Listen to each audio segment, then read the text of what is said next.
Hey everyone, this is Randy. Welcome to this edition of E3 Minutes for Life. I appreciate you joining me today.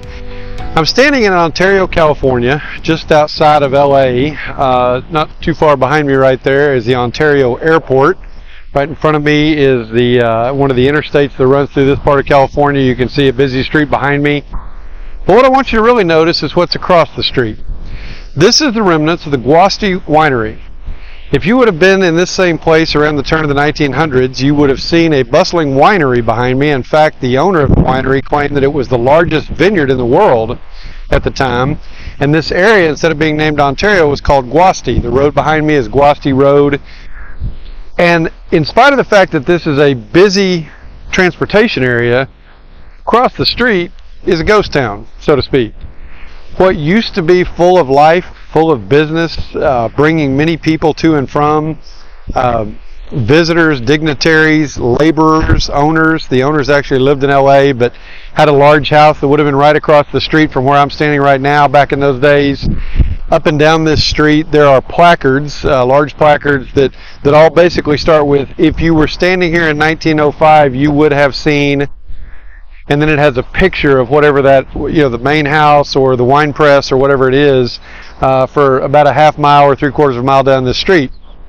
What I want us to get from this is, in spite of how great of an accomplishment we may make during our life, in spite of what a great vocational contribution we may make to our industry, in spite of what we may have meant in our neighborhoods or churches or our kids' schools or whatever that may be, at some point you're going to come to the end.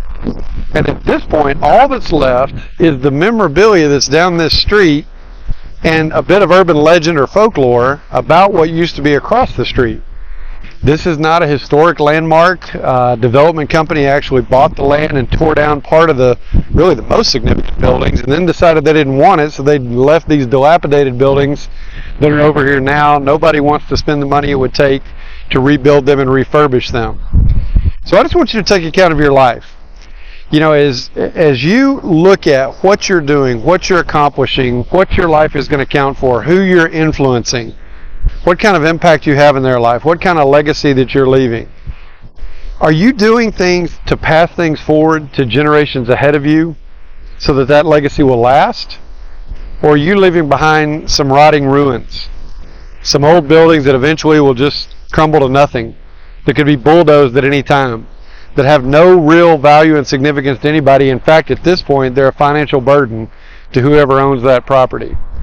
I hope that as you take account of your life and you identify the things that are most important to you, those are the things that you've built your life around, that you're giving time to those, that you're giving your best attention and energy to those, and that you're doing what you can to make sure that you're leaving a legacy behind you that will count for something after you're gone.